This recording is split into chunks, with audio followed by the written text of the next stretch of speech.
guys, it's Kwana back again with another Her review. This week I'm coming to you with another mommy movie night review. And this last weekend we got a chance to take our kids to the theater to go see Sonic the Hedgehog 2. It just came out and I'm going to tell you all about what I thought about the film, whether you should take your family to go see it, and what themes and messages you should be discussing. But before we do that, do me a favor, and if you haven't joined me over here for movie reviews, for mommy movie night reviews, for television recaps, then do me a favor and click that subscribe button down below. We are trying to grow over here so I can bring you guys more content, but I can't do that without you. So do me a favor and click the subscribe button. If you like this video at the end, give it a big thumbs up. So full disclosure, our family loved the first Sonic movie, and I have 3 kids, so we've seen it a lot of times. In fact, I think they started counting down to this Sonic movie almost immediately after the first one. And the first time they saw a trailer for this on YouTube, they literally were like, Alexa, set a reminder for April so they could remind us to take them to go see Sonic. Sonic the Hedgehog 2, synopsis is pretty similar to the first one. We have one of our favorite Sega Genesis characters, Sonic, and he's still settling into life over in Green Hills with the Wachowskis, and he's kind of becoming their kid. Well, while the parents are away, Sonic is having a good old time, a la Tom Cruise Risky Business, but it's not long before that quiet is disturbed from some outside forces. We get the emergence of Sonic's faithful sidekick Tails, the two-tailed fox. We also get the return of the evil and sinister Dr. Robotnik, and a surprise visitor from beyond. We get Knuckles. Knuckles is one of my favorite Sonic characters, and so it was great to see that he was going to be here in the trailer, and he is in the movie, and he's voiced by the incomparable Idris Elba. Most of the original cast from the last film returned. So you have James Marsden and Tika Sumpter as the Wachowskis. You've got Natasha Rothwell reprising her role as Maddie's sister Rachel. You've got, of course, Jim Carrey as Dr. Robotnik, or Dr. Eggman. And you have Idris Elba doing the voice of Knuckles, and those are some of our big name stars. Also, you have a surprise star. I don't know if he was exactly in the trailer, so this might be a smidgen of a spoiler, but Shamar Moore makes an appearance in this movie. So yeah, lots of stuff going on.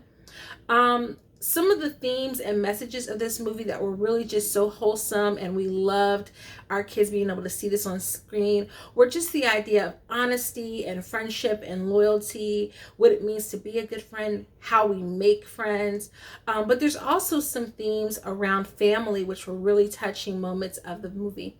Now, we've been honest, this movie clocks in at 2 hours and 2 minutes, which I felt was a little long for a family movie, especially geared toward younger audiences. I felt like the last movie kind of hit it right on target with its runtime.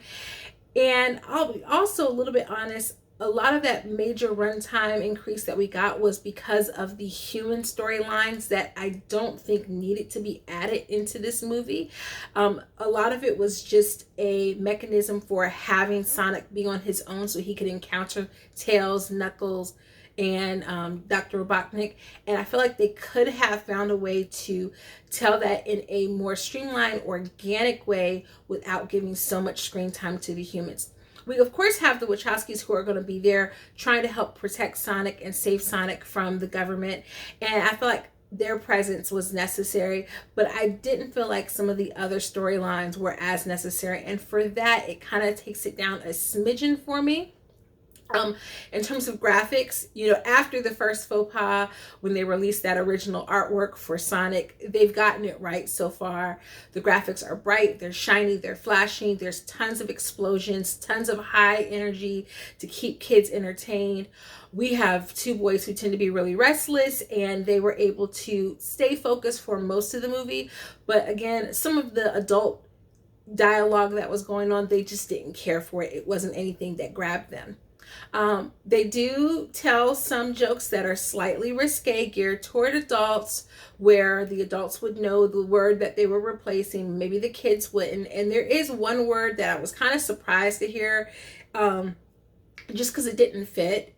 It's a word that rhymes with shell, and I feel like they could have replaced it with a word that rhymes with deck, just as easily. Aside from that, though, the movie was pretty clean, perfect for kids around 7 or 8 years old and up. Younger kids, it might be a bit too much. There are a lot of explosions for them, so younger kids might not be as interested, but definitely 7 years and up, this was the perfect movie for them. Again, I just feel like they could have cut about 15 to 20 minutes of the storylines from the human characters, and I don't know why, although I love each of these actors and I want them to make their coin. We're here for Sonic. We love the Sonic storyline, and I love to see that out of the franchise that's been going on for 3 decades plus now, that this story holds up so well. It was very touching. I do feel like the inclusion of Knuckles was interesting, because the way that they wrote Knuckles and Sonic's storyline in order to give Knuckles that character arc of becoming a good character, and that shouldn't be a spoiler too much, guys. That was in the actual video game, so unless you didn't play the video game, I'm so sorry. But it took away a little bit from the Sonic and Tails storyline. Again, if you eliminate some of the human storyline, you can kind of give a little bit more attention to Sonic and Tails, deepen that relationship, so that when we get all 3 of them together, the bonds of friendship are all the more solidified. But I really enjoyed the movie. It was a really good watch. I definitely think that you guys should take your families to go see it.